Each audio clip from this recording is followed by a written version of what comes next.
నమస్కారం. మనందరికీ ఎంతో ఇష్టమైన గోకులం చిన్ని కృష్ణుడి వెన్న దొంగతనం ఈ కథ గురించి మనం చిన్నప్పటినుంచి వింటూనే ఉన్నాం గదా. అయితే ఈ విశ్లేషణలో మనం కేవలం ఆ చిలిపి కథను మాత్రమే పైపైన చూడట్లేదు. ఆ అల్లరి వెనుక ఉన్న ఒక అద్భుతమైన, లోతైన ఆధ్యాత్మిక అర్థాన్ని, ముఖ్యంగా షరతుల లేని ప్రేమ గురించి మనం డీకోడ్ చేయబోతున్నాం. రండి, ఏమాత్రం ఆలస్యం చేయకుండా వెంటనే మొదలుపెడదాం. ఇక్కడ మనకు వెంటనే వచ్చే ఒక ఆసక్తికరమైన ప్రశ్న: అసలు ఆ అనంతమైన విశ్వ సృష్టికర్త ఒక సాధారణ అల్లరి పిల్లవాడిలా ఎందుకు ప్రవర్తించినట్లు? సాధారణంగా మనం భగవంతుడిని చాలా గంభీరంగా, అత్యంత శక్తిమంతుడిగా ఊహించుకుంటాం కదా. కాని దానికి భిన్నంగా ఆ దేవుడు ఒక చిన్న పసివాడిగా మారి ఎందుకంత అల్లరి చేశాడు? ఈ అన్వేషణ ముగిసేసరికి ఈ ప్రశ్న వెనుక దాగి ఉన్న ఒక అద్భుతమైన సత్యం మనకు స్పష్టంగా అర్థమవుతుంది. ముందుగా ఆ దివ్యమైన అల్లరి అసలు ఎలా మొదలయిందో చూద్దాం. ఈ అద్భుతమైన ఘట్టమంతా గోకులం అనే ఒక అందమైన పల్లెటూర్లో మొదలైంది. గోకులంలో అత్యంత అల్లరి చేసే బాలుడు, అలాగే అందరి ముద్దుల చిన్నారి ఎవరంటే ఇంకెవరు, మన కృష్ణుడే కదా. కాని ఇంతటి అల్లరి కృష్ణుడికి ఒక పెద్ద వీక్నెస్ ఉందండోయ్. అదేంటంటే అప్పుడే చిలికిన తాజా వెన్న. ఆ వెన్న అంటే కృష్ణుడికి ప్రాణం. ఆ వెన్న మీద ఉన్న ఆ ఇష్టమే ఆయన దివ్య లీలకు ఎలా దారితీసిందో మనం గమనించవచ్చు. కృష్ణుడు ఇంట్లో ఉన్న వెన్న అంతా ఊర్చేస్తాడని యశోదమ్మకు బాగా తెలుసు. అందుకే ఒకరోజు ఆమె ఎంతో కష్టపడి వెన్న తయారుచేసి, ఇది ఏమాత్రం కృష్ణుడి కంట పడకూడదు అని గట్టిగా అనుకుంది. ఆ వెన్నను ఒక కుండలో పెట్టి ఆ పసివాడి చేతులకు అందకుండా చాలా పైకి ఉట్టిపై వేలాడదీసింది. అదన్నమాట సంగతి. తన బిడ్డ అల్లరిని అడ్డుకోవాలని ఆ తల్లి చేసిన ఒక ప్రేమపూర్వకమైన కాని విఫలమైన ప్రయత్నమిది. ఇక ఈ చిన్ని వెన్నదొంగ ఎలాంటి వ్యూహం పన్నాడో చూద్దాం.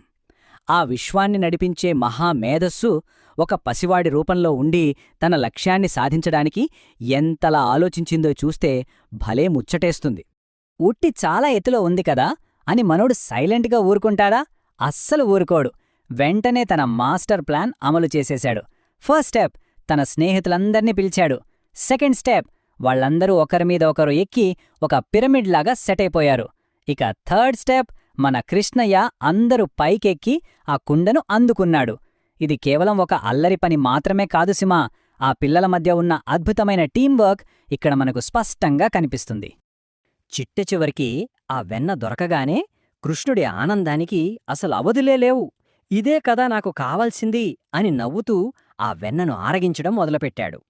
ఆ ప్లాన్ సక్సెస్ అయినందుకు ఆ పసివాడి ముఖంలో కనిపించే ఆనందం ఆ క్షణాన్ని మరింత మధురంగా మారుస్తుంది కదూ. కాని ప్రతి కథలోనూ ఒక ట్విస్ట్ ఉంటుంది కదా.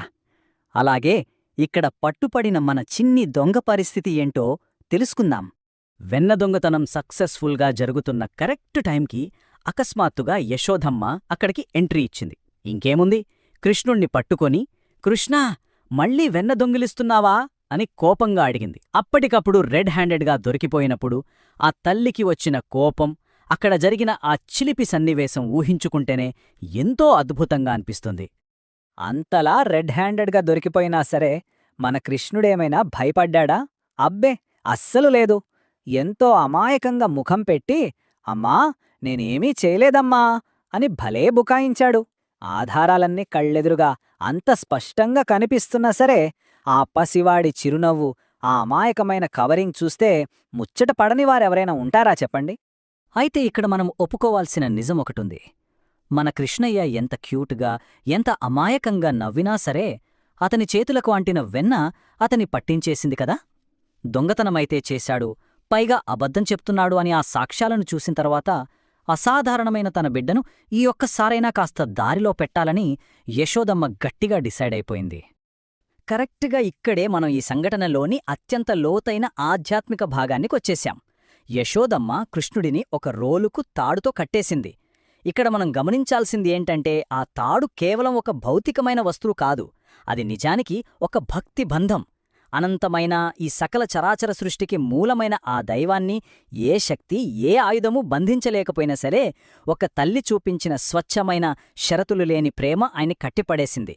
సర్వశక్తిమంతుడైన ఆ భగవంతుడు కూడా కేవలం స్వచ్ఛమైన ప్రేమకు మాత్రమే కట్టుబడి ఉంటాడని ఈ చిన్న తాడు మనకు చాలా స్పష్టంగా గుర్తుచేస్తుంది. సరే, మరి ఆ అల్లరి ఆట అక్కడితో ఆగిపోయిందా? లేదు. ఈ ముద్దుల దొంగతనం వెనుక ఉన్న ఒక గొప్ప విశ్వవ్యాప్త ప్రణాళిక ఏంటో ఇప్పుడు తెలుసుకుందాం. అదే ఈ చెట్ల నుండి విముక్తి. ఆ తర్వాత జరిగే సీన్ నిజంగా మనల్ని ఆశ్చర్యానికి గురిచేస్తుంది. తాడుతో కట్టబడియున్న ఆ పసివాడు ఆ బరువైన రోలును అలాగే లాక్కుంటూ మెల్లగా ముందుకు వెళ్ళాడు. ఆ పెరటిలో ఉన్న రెండు భారీ చెట్ల మధ్యగా వెళ్లేసరికి ఆ రోలు అడ్డుపడి ఆ చెట్లు ఏకంగా వేళ్లతో సహా పెద్ద శబ్దంతో నేలకొరిగాయి. ఒక సాధారణ పసిపిల్లవాడు ఇలాంటి ఒక అసాధారణమైన పని చేయడం చూస్తే ఎవరికైనా విస్మయం కలగక మానదు. అయితే ఆ రెండు చెట్లు కూలిపోగానే అక్కడ ఒక అద్భుతం జరిగింది. ఆ చెట్ల లోపల నుంచి ఇద్దరు దేవతలు బయటకొచ్చారు. వాళ్ళు నేరుగా కృష్ణుడి దగ్గరకొచ్చి ఎంతో భక్తితో నమస్కరించి, కృష్ణా, నీవు మాకు విముక్తి ఇచ్చావు అని కృతజ్ఞతలు తెలుపుకున్నారు. దీన్ని బట్టి మనకు అర్థమయ్యేదేంటంటే, ఆ వెన్న దొంగతనమనేది కేవలమేదో ఆకలికో అల్లరికో చేసింది కాదు. అది బంధీలుగా ఉన్న ఆ దేవతలకు విముక్తి కలిగించడానికి జరిగిన ఒక దివ్యమైన, ముందే నిర్ణయించబడిన ప్రణాళిక. ఒకసారి ఈ దృశ్యాన్ని మనం జాగ్రత్తగా గమనిస్తే కృష్ణుడిలో ఉన్న రెండు అద్భుతమైన పార్శ్వాలు ఎంత స్పష్టంగా కనిపిస్తాయో కదా. తల్లి యశోదా దృష్టిలో చూస్తే అతను కేవలం తన పెరటిలో ఆడుకునే ఒక అమాయకమైన అల్లరి పసివాడు మాత్రమే. కాని అదే ఆ దేవతల దృష్టిలో చూస్తే అతను బంధించబడిన ఆత్మలకు విముక్తి ప్రసాదించే సాక్షాత్తు పరమాత్మ. ఒకే వ్యక్తిలో ఒకే సమయంలో ఉన్న ఈ రెండు రూపాల ద్వంద్వ స్వభావాన్ని ఈ సంఘటన ఎంతో అద్భుతంగా ఆవిష్కరిస్తుంది. ఇక మనం ముగింపుకి వచ్చేస్తున్నాం. ఈ మొత్తం కథలో కీలకాంశమైన షరతులు లేని మాతృప్రేమ గురించి చూద్దాం. ఈ అద్భుతాన్ని చూసిన తర్వాత యశోదమ్మ రియాక్షన్ ఎలా ఉందో తెలుసా? తన కళ్ల ముందే ఆ భారీ చెట్లు కూలిపోవటం, పైగా అక్కడ్నుంచి ఆ ఇద్దరు దేవతలు వచ్చి తన కొడుక్కి నమస్కరించడం చూసేసరికి యశోదమ్మకు ఒక్కసారిగా మైండ్ బ్లాంక్ అయిపోయింది. నా బిడ్డ ఖచ్చితంగా సాధారణవాడు కాదు అని ఆమెకొక్క క్షణం పాటు ఆ విశ్వసత్యం స్పష్టంగా తెలిసొచ్చింది. తన పెరట్లో జరిగింది ఒక అసాధారణమైన అద్భుతమని ఆమెకర్థమైంది. కాని ఇక్కడే ఒక అసలైన అందముంది. అంత గొప్ప అపరిమితమైన విశ్వశక్తిని ప్రదర్శించిన తరువాత కూడా కృష్ణుడు ఏమాత్రం మారలేదు. మళ్లీ అదే అమాయకమైన నవ్వుతో ఒక సాధారణ పసివాడిలాగా తన తల్లి దగ్గర ఆడుకోవడానికి వెళ్ళిపోయాడు. తన తల్లి కోసం ఆమె చూపించే ఆ స్వచ్ఛమైన ప్రేమ కోసం ఆయన ఎప్పుడూ ఆ పసివాడిగానే ఉండటానికి ఇష్టపడ్డాడు. తన అపారమైన శక్తి కంటే కూడా తన తల్లి యొక్క షరతులేని ప్రేమకే ఆయన పూర్తి ప్రాధాన్యతను ఇచ్చాడని ఇది మనకు స్పష్టం చేస్తుంది. ముగించే ముందు ఈ సంఘటన మనందర్నీ ఒక లోతైన ఆలోచనలో పడేస్తుంది. అదేంటంటే, దేవుడి పట్ల నిజమైన భక్తికి భయం అవసరమా, లేక యశోదమ్మలాంటి షరతులు లేని ప్రేమ అవసరమా? ఆలోచించండి. సర్వశక్తిమంతుడైన ఆ అనంతమైన దేవుడు కూడా ఒక చిన్న రోలుకు తాడుకు కట్టుబడిపోయాడంటే దానికి కారణం ఏ ఆయుధమో ఏ భయమో కాదు కదా. అది కేవలం ఆ తల్లి చూపించిన స్వచ్ఛమైన ప్రేమ మాత్రమే. ఆ షరతులు లేని ప్రేమ ముందు ఎంతటి భగవంతుడైనా చిన్నబోవాల్సిందే అని విశ్లేషణ మనకు ఎంతో చక్కగా నేర్పుతోంది. ఈ అందమైన ఆధ్యాత్మిక సత్యం మన ఆలోచనలను మరింత ఉన్నతంగా మారుస్తుందని ఆశిద్దాం. మరో ఆసక్తికరమైన కథతో మళ్ళీ కలుద్దాం.